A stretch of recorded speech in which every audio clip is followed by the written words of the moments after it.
Hello and welcome. Thank you all for joining us here today. I'm Nick Groen, Director of Technology for the Asset Leadership Network, and I'm excited for this special program where ALN CEO Jim Dieter will preview our upcoming new book club on Nexus by Yuval Noah Harari. Before we get underway, we just want to thank our patron members, Jacobs, Mantech, Onuma, ABS Quality Evaluations, and CGI, as well as all our organizational members for making programs like this possible. And we would like to work with more organizations. So if you're out there wondering how we could work together, please reach out and we'll figure out just how we can bring some value, because we really do believe we can in almost every situation. And with that, we'll just say, please join us for some upcoming events. And looks like Executive Director Mike Bordenero is still trying to get Jim into the meeting. Maybe we can do a handoff and I can try to help Jim with the tech issue. Or maybe not. Until then, I'll just say that Kahua, one of our organizational members, has an upcoming program with the California Education District, and that should be very interesting, and we can put more information about that in the chat. Mike, do you want to join me? Hey Nick, how you doing? And Good. everybody else, here's Jim on the phone. He is working to make the connection. But Nick and I have been starting to read this book, and I figured out that if I hold it up against my chest, you can actually see it. If you just hold it in midair, it kind of goes away. But anyway, Nick, you're further in it than I am. Why don't you start off with your overview? Okay. Yeah, I was just letting everyone know that we would love to hear from you. So please, if you've read this or have questions as we get into it, please send any comments, questions, or feedback to the chat, or you can use the Q&A function. But with that said, this book, Nexus, I think is an amazing read. I don't know if you guys are familiar with the Hold it near your author. chest. If There you're you go. familiar with the author, then maybe you've read *Sapiens*, which was a cool kind of history of the evolution of Neanderthal, Homo erectus, and then Homo sapiens ultimately, and what makes us special, what makes us us. And Nexus is a very interesting and timely book about information networks, I would say. And again, starting with kind of the most ancient information networks, and then proceeding through time to the present and making predictions about the future and saying a lot of cautionary things as well as some hopeful things. So It's very innovative in that it says that the information that we share as humans takes us to another level. Chimpanzees do not communicate in large groups like us. And it is the information that we have accumulated and decided is important to us that helps us extend. So stories is the first set of information. Then next are books are a great milestone in spreading of information. Then the internet. Oh, we got Jim Dieter. But let me go through this. Then the algorithms,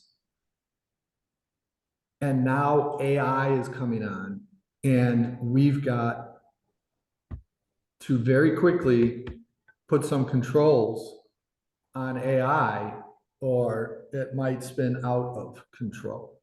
And the networks that they're talking about are like-minded people who accept the similar story. And we are a network. So it's, Jim brought it, looks like Jim is here. Nick, I don't know if you can call Jim and talk with him I directly. just promoted him to a panelist, so he should be able to join us and speak. Otherwise, I will give him a call. Okay, yeah, why don't you just go ahead and make that call? And there is such an interesting twist in how how we can share information as a network to make dramatic improvements. And the book has been so inspirational to me that just this morning reading a small section inspired a whole business plan for the Asset Leadership Network to help guide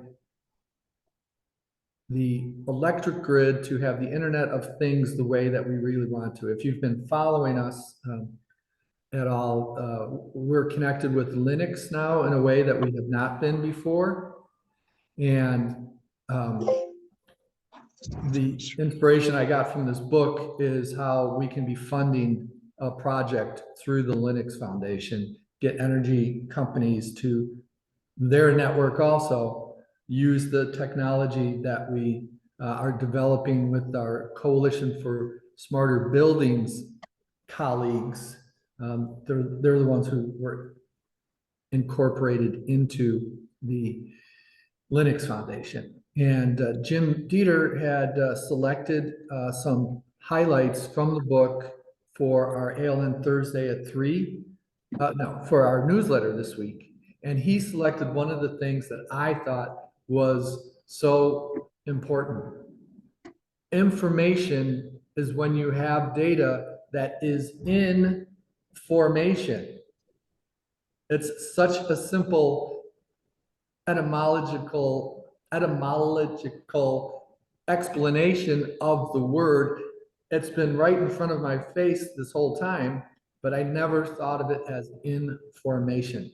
Music is information that helps people march in formation. That was one of the analogies he used. So the idea of the book club is for us to read that. Hi, Jim. I heard you for a second there. Well, I'm here. I just can't get in. No, you're in, and we're hearing you. We're just not seeing you, and that's okay. I was trying to relate some of the things that you shared that I was so happy. There we are. Now we see you.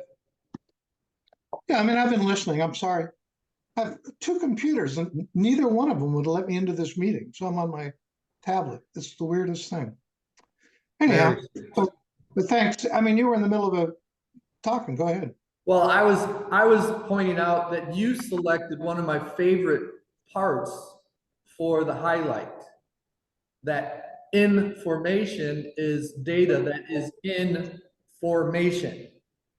That just is so simple, but I never saw that before until I read Nexus.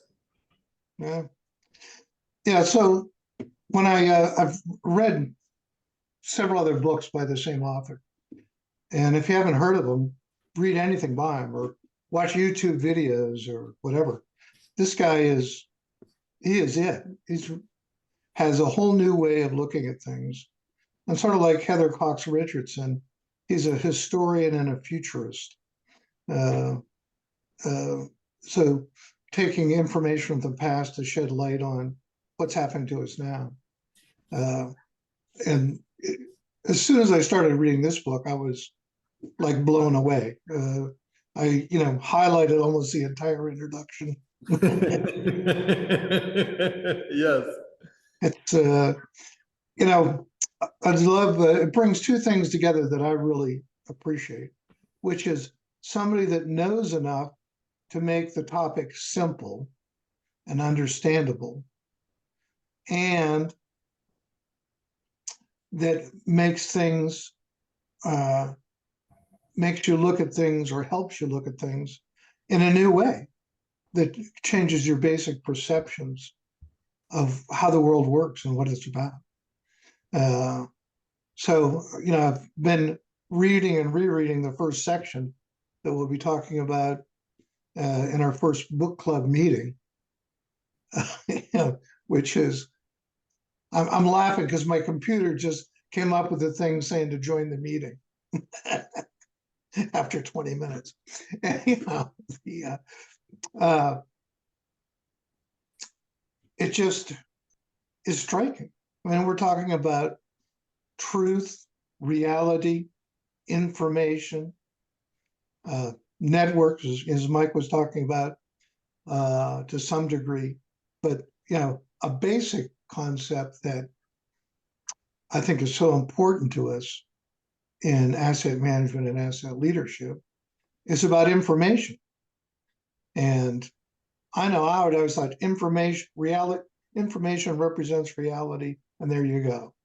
Well, but you know, the real situation, another reality is three people look at the same thing and see three different things.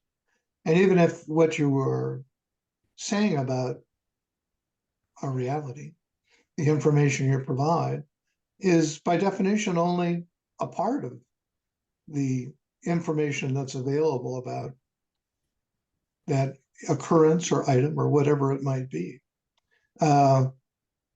So we tend to think of it as, you know, by we, I mean people in the profession, at least based on my experience, tend to see things as the more information we get, the better.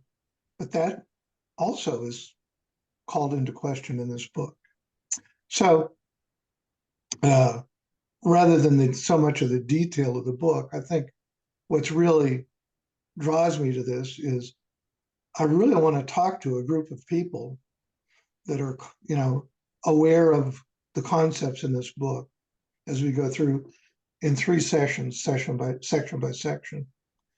But then, so what does that mean for us in dealing with assets? What does it mean? And, you know, as Mike said earlier, as we get to artificial intelligence and the rise of machines, which sounds like a movie trailer, it's really, really important. I mean, I'm sure all of us already think what we do is very important, but it's about to become way, way, way more important.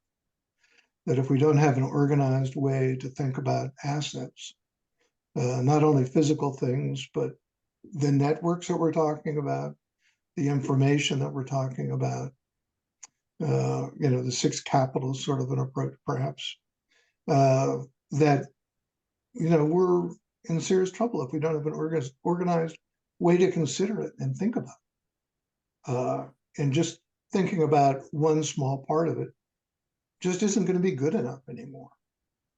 But I really want to hear what other people have to say, which is why I'm excited to and motivated to lead this discussion. So I hope we'll have a good participation. And let me say, even if you aren't able to participate, I really highly recommend this book. And if you don't have time for a book, check out some YouTube videos by Harari. He's been on a book tour, so he has lots of videos out there right now. But none of them, I've watched several of them, but none of them really, of course, capture the depth of a book. This isn't one of those nonfiction books that there's one idea and they talk about it for 300 pages. Man, it's deep and a lot of information that builds on the previous information to really understand it, but yet presents it in a way that is just really understandable, really makes a lot of sense, and gives some great historical examples of how we got there and what that indicates about the issues we have going forward. Go ahead, Mike. My experience was the intensity of the topic made the first pages challenging because there was such an information dump into it. I had to go really slow through it. But once it settled into my brain and I understood the direction and how he's going to be providing these historic examples, and he does that throughout, it started going very quick. And like you, it's like almost the whole section is highlighted. It's like, it's really encouraging. Nick, you're further in maybe we could do like a little example of how the book discussion club might go. If you tell us what you're thinking so far. Oh, yeah, I mean, like you said, there's a lot in there. I think it'll help to have it broken into 3 sections and save some things as off limits, but it's also, very integrated. It really gets at the core of our society, and, it doesn't just talk about AI or data as these, indirect or fringe things. It talks about them as really pillars in this new society that we have that moves really fast, shares information in real time. Stories go much further now that, even beyond the written word, being able to share stories where they were never shared before, being able to just post something on the internet and have people see it all over the world immediately. It just, really highlights the importance of controlling the information and not just grabbing as much data as possible, but making sure we're doing the right things with it, making sure it's clean and actionable and accurate and doesn't infringe on people's privacy or other social liberties. That ties in with a comment that Marty Rowland made, ALN senior fellow Marty Rowland, about how he's working on a standard for circular product design, manufactured items that includes services cities provide to lower the cost of living. And that's a standard is a vehicle for telling a story, for getting people to buy into doing something.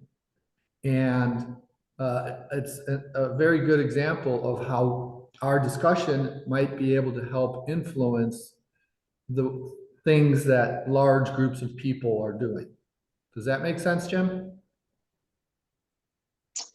Yeah, it also highlights the difficulty of trying to talk about this book in a macro fashion when it's really, you kind of need to understand some of the concepts in the book in a micro fashion before those things start to make sense. Now, I think it was Chris, it just flashed across my screen quickly, but about the data and information and the relationship, which we frequently talks about in asset management. But I think that, this book to me gives whole new ways to think about that and highlights the issues and what we miss thinking about it in those terms. I mean, it was me, I always had my chart of, data, information, wisdom, action kind of things. And it's just way more complicated than that. Yeah, one of the concepts. In ways that highlight some of the issues we've had.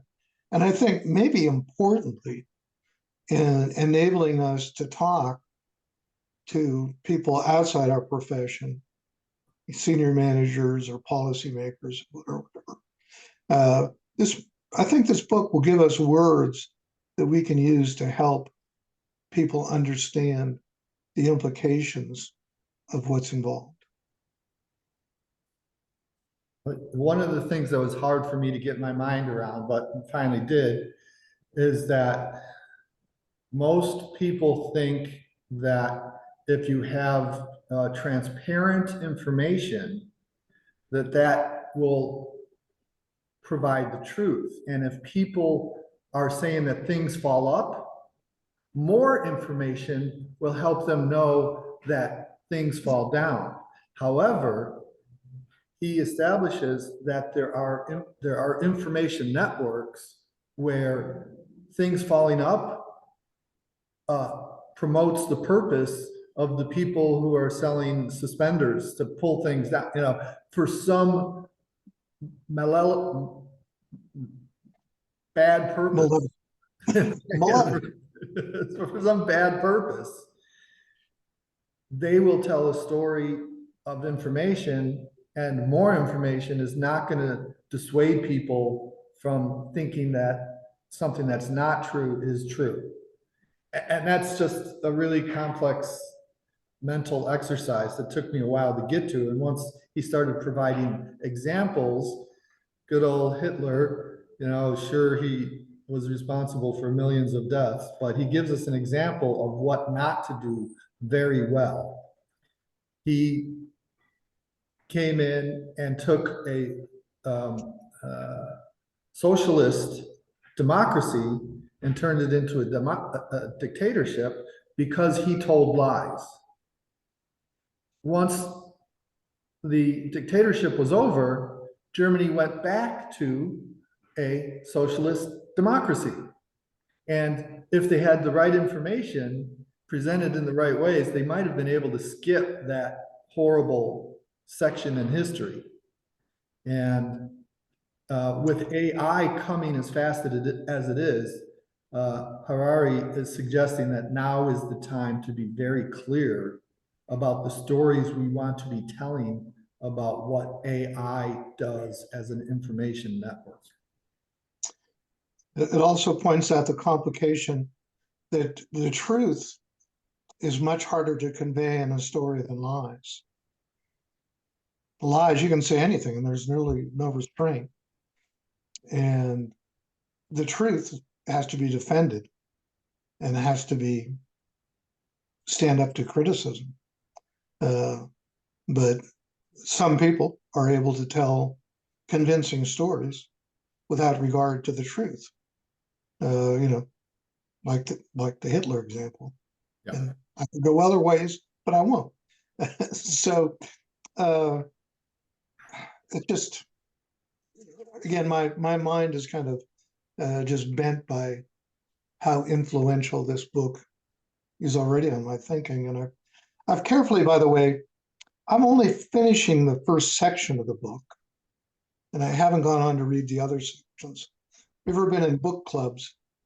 It's an interesting question. Do you read the whole, if you're going to have a book club that's in multiple meetings, do you read the whole book and then try to talk about the first section?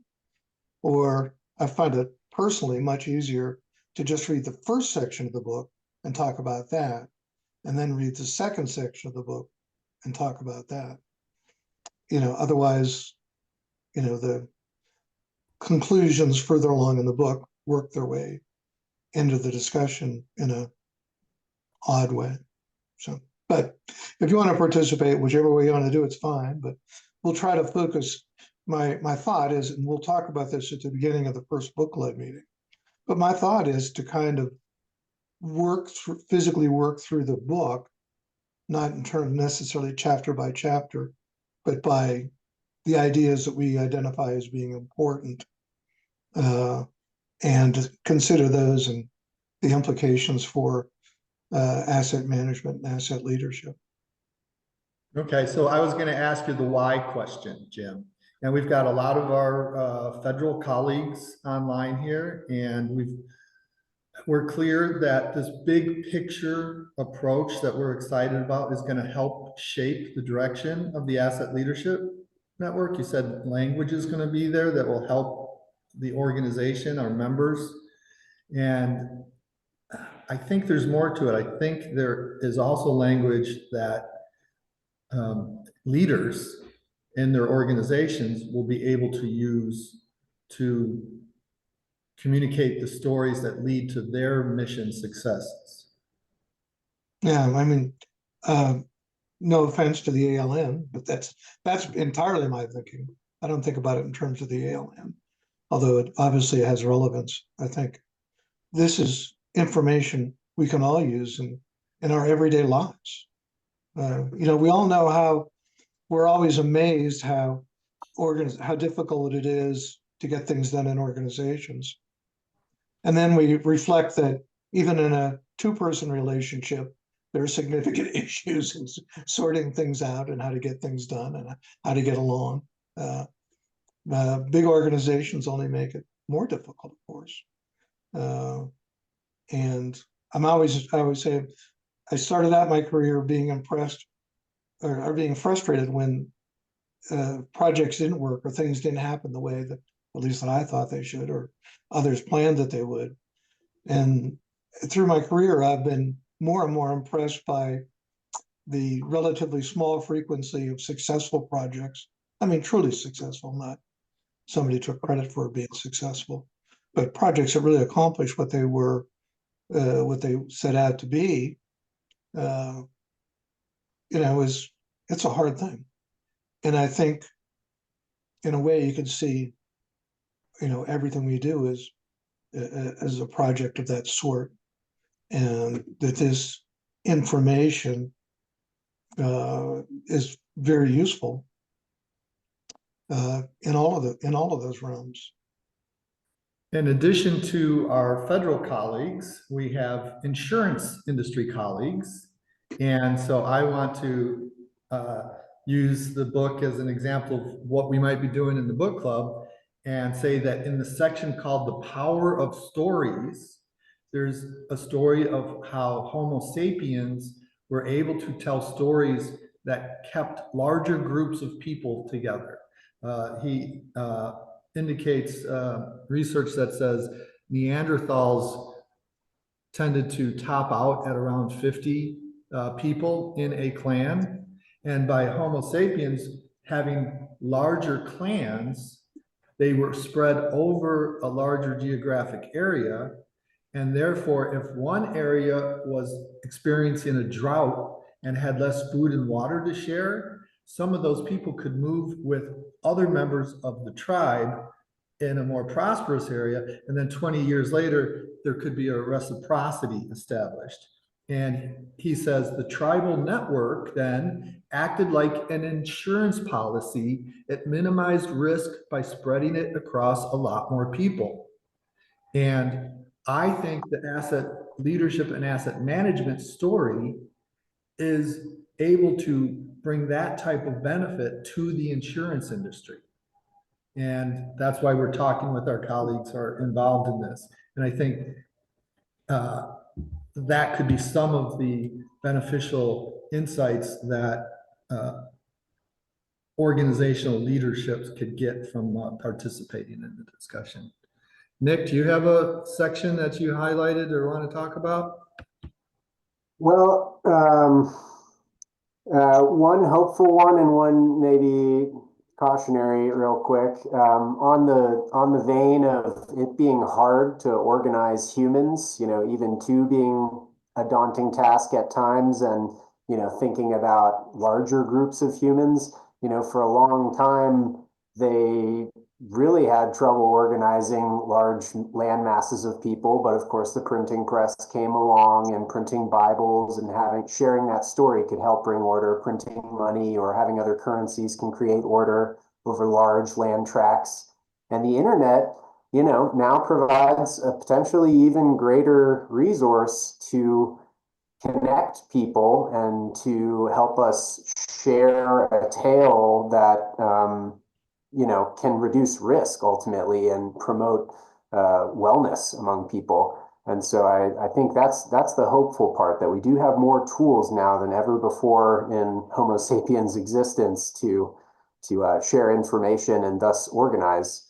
But also that cautionary part is that we have so many algorithms already at work in our lives, and they make decisions for us. That the big tech companies are somewhat responsible for, but also, the algorithms are somewhat black boxes. So we just really need to be careful with AIs and the algorithms that are already in place, with the decisions that they're making for a lot of us, because again, with that great scale that we have today, so the technology affecting so many people every day, an errant technology can quickly cause harm. And the book makes some very clear examples of how Facebook or other algorithms have contributed to real damage to human life. Just because, if the algorithm's goal is to increase engagement, it may promote extremism without very clear guidelines put in place. And hopefully we're getting there. The big tech's figuring some things out, but we need to be a little more we need to think ahead, even of this fast moving and changing thing. Yeah, I think it was Chris again. I saw comment flash across about talking about value of assets as opposed to just talking about the assets or the physical characteristics.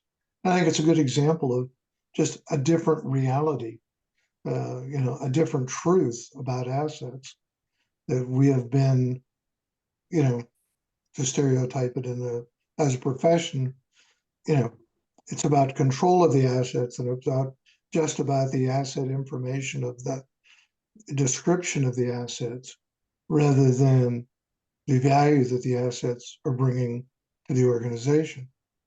So I think it kind of highlights the sort of view of representing reality that the book talks about. Not that there's anything wrong with talking about the physical characteristics, but to talk about the value, and what else could we be talking about of the assets, puts a whole new perspective on what asset management and asset leadership is about, and specifically to the difference it can make to organizations. And that concept of value that Chris brought up and Marty chimed in about, saying that neoclassic economics says that prices is what value is because value can't be standardized. I think that's one of the breakthrough things of ISO 55000 is defining an asset as something that gives value to an organization. And that allows a reset of everything, including insurance, which is a subcategory discussion of all this, but it was in the book, so I want to bring it up again, is when these groups of Homo sapiens get a story that they're conveying through their information, that if you go through a series of standards to show you are performing the best practices to reduce the risk of that, then you can suddenly get value where there was not value before. And one of the things that Harari says is that these groups of people are good at establishing religions, governments, and currencies. And now we have a new thing that humans, individuals, can be establishing currencies and establishing values that are not only dictated by a government. And so now there's tools for humans to be able to tell the stories and encourage behaviors. And one of the things I'm excited about is being involved in this Linux Foundation activity that can help encourage the communication among smart assets to better utilize the grid energy so we don't have to build and build and build more and more generation. And if people decide that they want to be sharing their information to make this happen, then the electric company could maybe allocate money to the currency and fund and reward the people for participating in good behaviors. And that's just off the top of my head. I think there's very strong insurance stories to be told like that also. Right. There's a lot of implications of where this can go and how it can help us deal with the future. So I would just encourage people that are interested to join the book club. Selfishly, I'd like to have as many people as we can to be in the discussion. But again, I'd really give this book my highest recommendation, or Harari's work. This book and previous books are, mind-opening books, which are my favorite kind. So Chris is just coming up with all these comments that can be tied directly to the book. He's saying that value is the subjective term. Remember, for one, junk is gold. For someone else, it's not.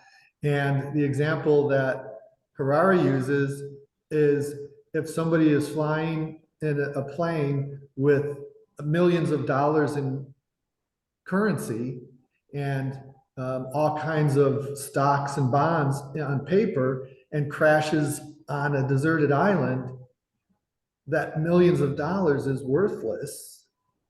And because he can't use it to pay the monkeys to build a ship for him. And so, yeah, it's very subjective. And that's what the storytelling does, is allows us to determine what we are deciding is valuable as a group. And we get to group in new ways than we used to. Well, I suggest, since we're going to have 3 discussion groups about it, perhaps we wrap it up at this point, and hopefully got people interested to know more about it, and hopefully you'll participate. Excellent. So thank you, Jim, for bringing this to us. You got us pumped up again. And Nick, if you want to close us out. Sure, yeah. Thanks to everyone for joining us here today, and we hope to see you at our book club, first book club meeting next Tuesday, I believe. Is that next Tuesday, Mike, or is it 2 Tuesdays from now? It's 2 Tuesdays from now. 2 Tuesdays from now. Okay. Hope to see you there. Thanks to our patron members, Jacobs, Mantek, Onuma, ABS Quality Evaluations, and CGI, and all of our organizational members. We'd really like to increase this list, so please reach out if you have any interest in working with the ALN. We do more than talk about book clubs, but we do bring the things that we learn through a book club to every organization and all strategic planning. So please reach out for some clear thinking. And with that, we have upcoming events. Mike, maybe you want to talk about the March 20th event with Kahua? Yes, Kahua has a project management information systems that they have developed so that when a building is built, the information about the assets in the building are readily available for the operators immediately, instead of having to wait for someone to walk through the building and say, yes, this generator is here, and yes, this air handling unit is here. And it is a case study with a California education district that is super happy about the system and has very good information to share about why this project management information system is useful to owners. Mike, it's so wild that things like that are not, just standard practice. But that's all the more reason why programs like this, highlighting best practices and emerging practices, are so important. So thanks for everyone participating today, and we'll catch you next time. Thanks a lot, Jim. Yeah, thanks, Jim.